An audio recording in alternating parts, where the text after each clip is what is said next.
Iran पर ताज़ा अमरीकी हमलों के बाद ओमान, कतर, उर्दन, बहरीन और कुवैत में अमरीकी फौजी अहदाफ पर ईरान के हमले।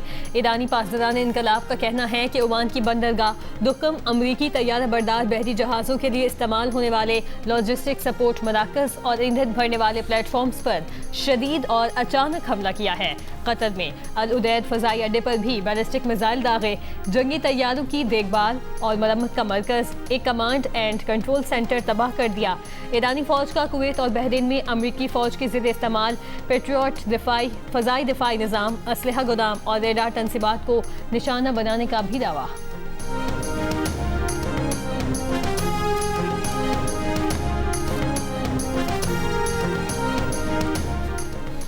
अमरीकी फौज का कहना है कि उसने ताज़ा हमलों में ईरान के 140 अहदाफ को निशाना बनाया। इस हफ्ते ईरान पर हमलों का तीसरा मरहला मुकम्मल। सेंटकॉम के मुताबिक इन हमलों में तकरीबन 140 फौजी अहदाफ को निशाना बनाया गया, जिनमें ईरानी मिसाइल और ड्रोन तनसीबात, बहरी फौजी सलाहियतों से मुतालिक मकामात, असलहा ज़खायर, मवासिलाती नेटवर्क और साहली निगरानी के मराकज़ शामिल थे।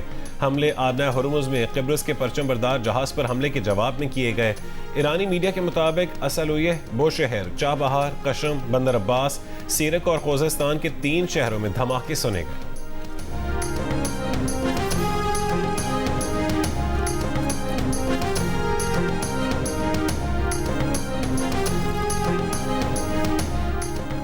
ईरानी पासदारान इनकलाब ने आबना हुर्मुज़ को ताहुक्म सानी मुकम्मल तौर पर बंद करने का ऐलान कर दिया। ईरानी सरकारी मीडिया के मुताबिक ये इकदाम एक बहरी जहाज़ पर इंतबाही फायरिंग के बाद किया गया। ईरान का दावा है कि जहाज़ गैर मंजूर शुदा और गैर कानूनी रास्ते से गुजरने की कोशिश कर रहा था। कहा, आबना हुर्मुज़ खित्ते में अमरीकी मदाखलत के खात्मे तक बंद रहेगी।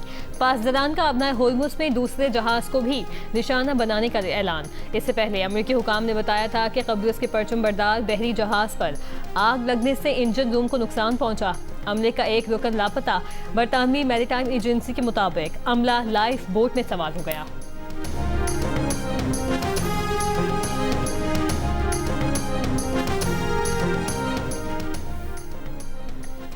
एक तरफा डील्स का दौर ख़त्म हो गया, अपने अल्फाज पर कायम रहो या कीमत अदा करो। ईरान के चीफ मुज़ाकरातकार और स्पीकर मोहम्मद बाकिर कालिबाफ का अमेरिका को पैगाम।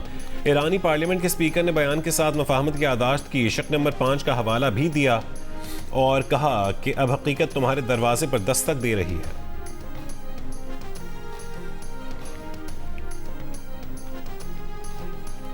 अमेरिका और ईरान के दरमियान धमकियों का तबादला और मुबैना बातचीत जारी। ईरान के supreme leader Ayatollah Mojtaba Khamenei का अपने बयान में अपने वालिद शहीद आयतुल्लाह सैयद अली खामनाई और दीगर शोहदा के खून के बदला लेने का ऐलान। अमेरिकी सदर ट्रंप ने खुद को पहुंचने वाले किसी भी मुमकिन नुकसान के बदले ईरान को तबाह करने की धमकी भी दी।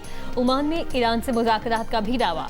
ईरान ने अमेरिकी दावा मुस्तरद करते हुए किसी भी बातचीत को इस्लामाबाद मफाहमती याददाश्त पर मुकम्मल अमल दरामद। दिफाई champion Argentina football world cup के सेमीफाइनल में पहुंच गया। चौथे और आखिरी क्वार्टर फाइनल में स्विट्जरलैंड को सनसनीखेज मैच में 1 के मुकाबले में 3 गोल से हरा दिया। मैच का फैसला इजाफी वक्त में हुआ। मुकर्ररा वक्त में मुकाबला 1-1 गोल से बराबर रहा था। फातिह टीम की जानिब से गोल मैकलिस्टर, अल्वारेज और मार्टिनेज ने बनाए। सेमीफाइनल में अर्जेंटीना का मुकाबला इंग्लैंड से होगा।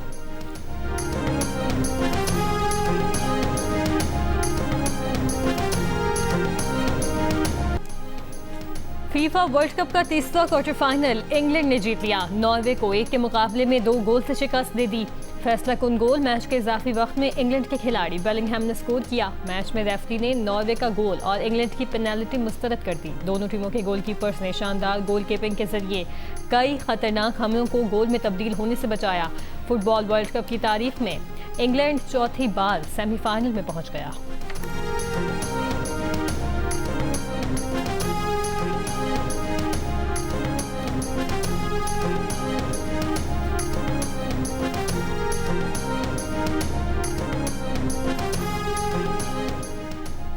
कप्तान हैरी ब्रूक और जोस बटलर की दूसरी विकेट पर रिकॉर्ड पार्टनरशिप की बदौलत इंग्लैंड ने भारत को 5वीं और आखिरी T20 में 56 रन से शिकस्त देकर 5 मैचों की सीरीज 4-0 से जीत ली।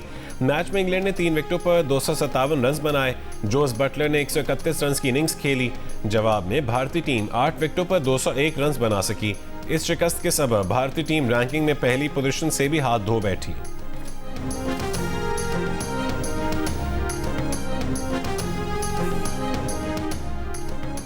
वज़ीर आज़म शहबाज शरीफ का वफाकी काबीना में नौजवान और नए चेहरे शामिल करने का फैसला। ज़राए के मुताबिक वज़ीर आज़म शहबाज शरीफ ने मुशावरत मुकम्मल कर ली। नए शामिल होने वाले अरकान को वज़ीर मुमलिकत के ओहदे दिए जाने का इम्कान। मेहनती, मुतहरिक और नताइज देने वाले अरकान को आगे लाने का फैसला। वज़ीर आज़म का बास वफाकी वजारतों की कारकर्दगी पर अदम इत्मीनान का इजहार। बरामदात में खातिर खा इजाफा न होने पर वज़ीर आज़म को तशवीश है। वज़ीर आज़म ने चावल, आलू और फलों की बरामदात में मतलूबा नताइज हासिल न होने पर इजहार बरहमी किया। वजारत आबी वसाइल की कारकर्दगी से भी वज़ीर आज़म गैर मुतमईन। कौमी ख़जाने पर बोझ कम करने के लिए बाज़ वजारतों में इस्लाहात लाने पर भी गौर किया गया।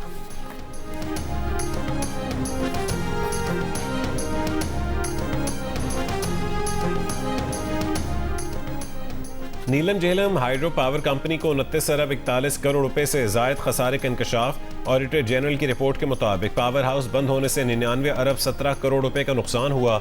हेड रेस और टेल रेस टनल के बार बार गिरने की तहकीकात मुकम्मल न हो सकी। 1 मई 2024 से पावर हाउस बंद है। इंतजामिया की गफलत से नुकसानात बढ़ रहे हैं। नेपरा से रेफरेंस टैरिफ की मंजूरी न मिलने पर मंसूबा माली मुश्किलात का शिकार है। हादसात से होने वाले नुकसानात पर इंश्योरेंस क्लेम्स भी हासिल नहीं किए जा सके। ऑडिटर जनरल ने ज़ेर इल्तवा तहकीकात मुकम्मल करके पावर हाउस बहाल करने की सिफारिश की है।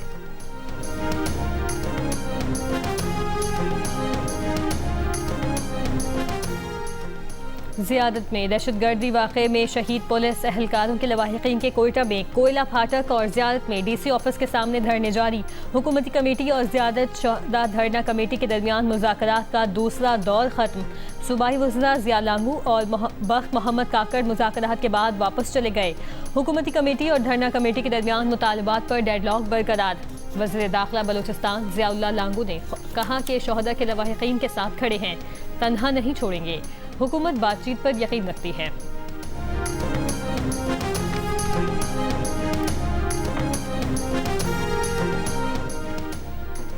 बलूचिस्तान में मांगी डैम पुलिस चेक पोस्ट पर हमले के बाद सिक्योरिटी फोर्सेस और पुलिस का फितनल खवारिज के खिलाफ मुश्तरका ऑपरेशन शाबान जारी।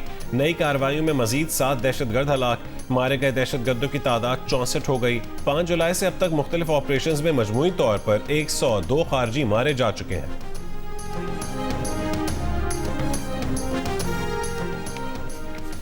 समंदर में गिरकर तबाह कार्गो तैयारे का मलबा कराची पहुंचा दिया गया। ज़राए के मुताबिक मलबा एयरपोर्ट पर सोजिया बिल्डिंग के अक़ब में रखा जाएगा। तहकीकात करने वाली टीम मलबे का इब्तदाई मुआयना करके वापस इस्लामाबाद चली गई।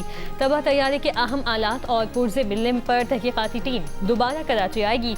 जहाज़ के पायलट कैप्टन रिजवान और एयरक्राफ्ट इंजीनियर आरिफ सिद्दीकी की गायबाना नमाज जनाजा आज नमाज असर के बाद अदा की जाएगी।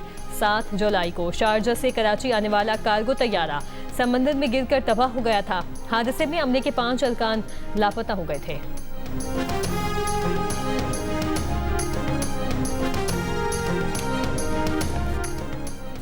इस्लामाबाद में गरज चमक और तेज़ हवाओं के साथ मूसलाधार बारिश। ख़राब मौसम के बायस कई परवाज़ें मुतासिर। महकमा मौसमियात के मुताबिक आज भी इस्लामाबाद, बालाई पंजाब, शिमाल मशरक़ी बलूचिस्तान, खैबर पख्तूनख्वा और कश्मीर में चंद मकामात पर मूसलाधार बारिश का इम्कान है।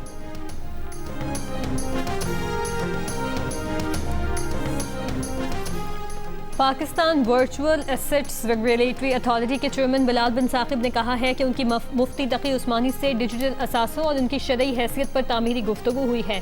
ख्वाहिश है कि उलमाए कराम मुतल्लिका रेगुलेटरी इदारों और सनत से वाबस्ता माहिरीन के दरमियान मुकालमा जारी रहे। इस अमल से पाकिस्तान की पॉलिसी इस्लामी असूलों और जदीद टेक्नोलॉजी की दुरुस्त समझ की बुनियाद पर मुरतब की जा सकेगी।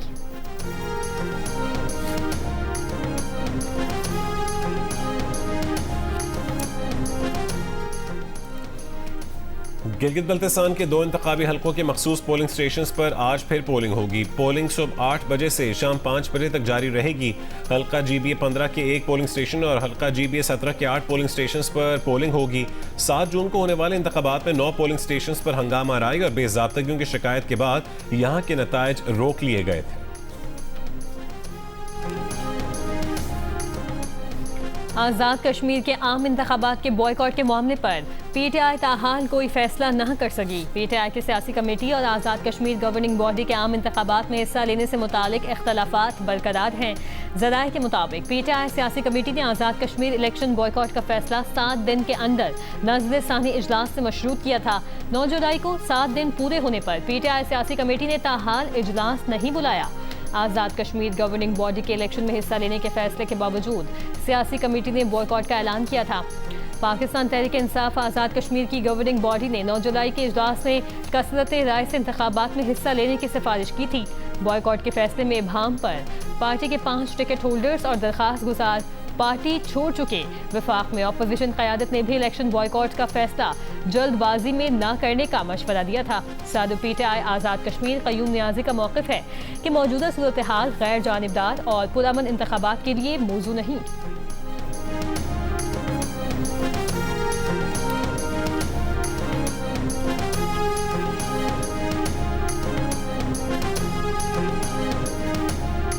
जियो न्यूज़ पर से पाबंदी उठा ली गई। मुल्क भर में सैटेलाइट और यूट्यूब पर जियो न्यूज़ की नशरियात बहाल।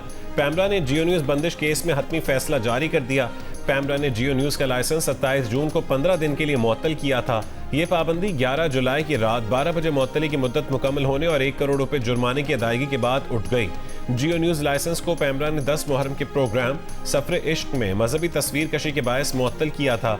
पैमरा के मुताबिक काउंसिल ऑफ कंप्लेंट्स में ने अपने फैसले पर पहुंचने के लिए लाइसेंस होल्डर्स के नुमाइंदों का मौक़िफ़ सुना, रिकॉर्ड का जायजा लिया, इस्लामी नजरियाती काउंसिल की राय को मद्देनजर रखा, सिफारिशात अथॉरिटी को पेश की।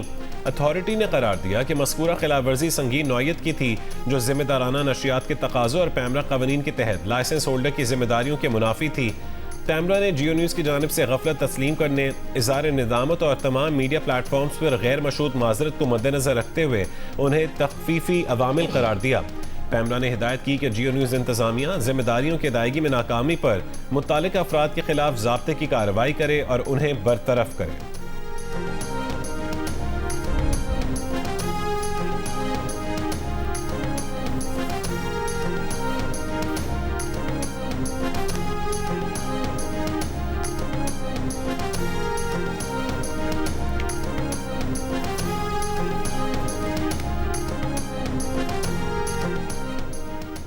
PTI के MPA अब्दुल गनी आफरीदी ने कहा है कि वज़ीर आला के भाई नवीद आफरीदी सियासी और इंतजामी मामलात में मदाखलत कर रहे हैं। नवीद आफरीदी अफसरान को खुली कचहरियों में आने पर मजबूर और धमकियां देते हैं।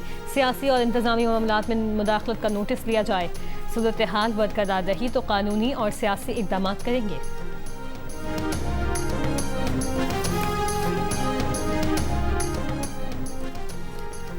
JUI के सरबराह मौलाना फजलुर रहमान ने कहा है कि पंजाब में आदि मुजरिम का नया कानून आ रहा है। इंतजामिया के अख्तियारात में इजाफा किया जा रहा है। इंतजामिया जब चाहे आपको गिरफ्तार कर ले, 4th शेड्यूल में डाल दे। कसूर फूलनगर में कॉन्फ्रेंस खिताब में कहा है कि पूरे खित्ते में बिजली की कीमत नहीं बढ़ रही तो पाकिस्तान में क्यों बढ़ रही है। पंजाब के किसानों और मजदूरों की जंग JUI लड़ेगी। हुकूमत पाबंद है, इस्लामी नजरियाती काउंसिल की सिफारिशात को बहस के लिए पेश करेगी।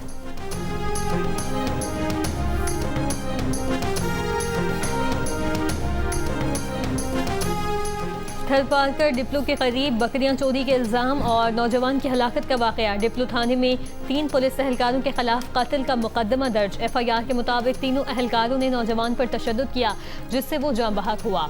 एहलकार नौजवान की लाश डिप्लो अस्पताल में छोड़कर फरार हो गए। मुकदमा दर्ज होने के बाद वोरसा लाश लेकर आबाई गाँव रवाना हो गए।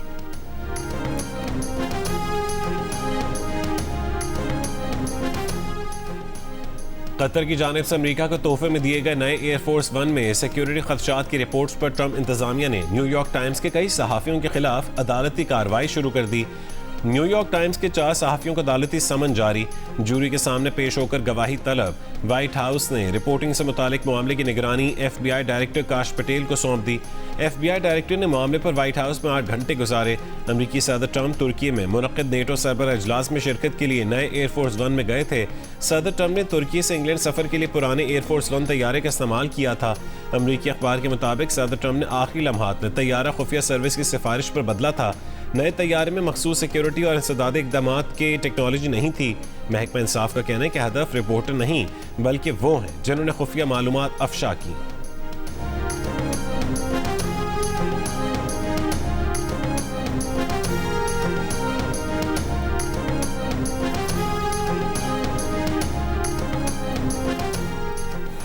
इसराइली फौज की गजा में जंगबंदी की खिलाफ वर्जियाँ जारी। इसराइली फौज का नसीदात कैंप के नजदीक गाड़ी पर ड्रोन हमला, खान यूनिस में फायरिंग, 2 फलस्तीनी शहीद, कई जख्मी हो गए। मकबूजा मगरबी किनारे में भी इसराइली फौज और इसराइली आबादकारों के फलस्तीनियों के अमलाक पर हमले, मुतादिद फलस्तीनी जख्मी, 3 फलस्तीनी नौजवानों को गिरफ्तार कर लिया गया।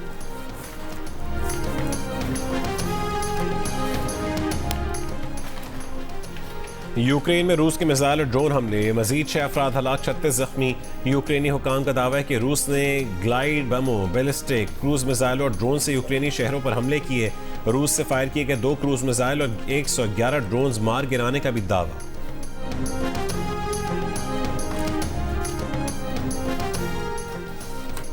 बांग्लादेश में कई रोज की शदीद बारिशों और सैलाब के बायस लैंडस्लाइडिंग और मुख्तलिफ हादसात में 44 अफराद हलाक हो गए। बांग्लादेशी हुकाम के मुताबिक बारिशों और सैलाब से जुनूब मशरक़ी इलाकों के साथ अजला मुतासर हुए हैं।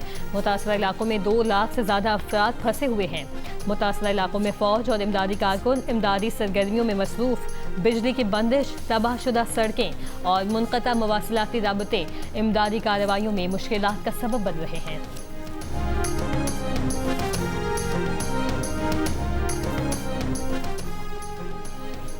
फिलीपींस, ताइवान और जापान में तबाही मचाने वाला समुद्री तूफान बावी का आज चीन के मशरक़ी साहिलों से टकराने का खदशा। सूबा जेजियांग के साहिली इलाकों से तकरीबन 20 लाख अफराद महफूज मकामात पर मुंतकिल, 400 परवाजें, दर्जनों ट्रेन सर्विसेज और मनसूख, स्कूल दफातर में काम बंद, ट्रांसपोर्ट और बैरूनी सरगर्मियाँ मुअत्तल। तूफान बावी से फिलीपींस में लैंड स्लाइडिंग, मुख्तलिफ हादसात में 18 अफराद जाँ बहक हो गए, 6 लापता हैं। ताइवान में 36 अफराद जख्मी और 14,000 बेघर हो गए। ताइपे में 1,70,000 से ज़ायद बिजली से महरूम, सैकड़ों परवाजें मनसूख। जापान के जनूबी जज़ायर में 300 से ज़्यादा परवाजें मनसूख, फेरी सर्विस मुअत्तल, 24,000 से ज़ायद घरों की बिजली मुअत्तल हो गई। वेनेज़ुएला में गुज़श्ता माह आए ज़लज़लों से हलाकतों की तादाद 4,333 हो गई, 17,000 के करीब जख्मी, मरने वाले 315 अफराद की शनाख्त ना हो सकी। इमदादी कार्रवाइयाँ जारी। अमरीकी रियासत फ्लोरिडा में एयरपोर्ट को सदर डोनाल्ड ट्रंप के नाम से मौसूम कर दिया गया। पाम बीच इंटरनेशनल एयरपोर्ट का नाम बदलकर उसका नया नाम president Donald J Trump international airport रख दिया गया। इस्लामाबाद में जर्मनी के हेड ऑफ काउंसलर काय रूट्सबर्गर का कहना है कि गुज़श्ता 2 बरसों के मुकाबले में जर्मनी जाने वाले पाकिस्तानी तलबा में 14% इजाफा हुआ। जियो और डी न्यूज़ से खुसूसी गुफ्तगू में कहा कि जर्मनी आने वाले पाकिस्तानी तलबा बहुत ज़हीन होते हैं, आला यूनिवर्सिटियों में पढ़ते हैं, बेहतरीन करियर्स की तलाश में रहते हैं। पाकिस्तानी तलबा जर्मन ज़बान सीख कर उसमें महारत हासिल कर रहे हैं। जर्मनी की बड़ी यूनिवर्सिटीज़ एजेंट्स के जरिए दाखिले नहीं देती। वीज़ा के हवाले से तमाम कवायद जर्मनी के सिफारत खाने की वेबसाइट पर मौजूद हैं।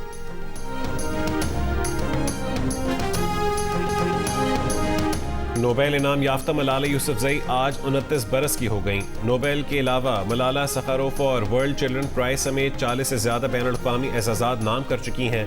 तालीम, अमन और ख़वातीन के हुकूक़ के लिए आवाज़ बुलंद करने वाली मलाला की आवाज़ खामोश करने के लिए दहशतगर्दों ने उन पर 2012 में हमला किया, जिससे वो ज़ख्मी हुई। कई रोज़ ज़िंदगी और मौत की कशमकश में रहने के बाद मलाला न सिर्फ सेहतयाब हुई बल्कि दुनिया भर में ख़वातीन और बच्चों की तालीम की आवाज़ भी बन गई।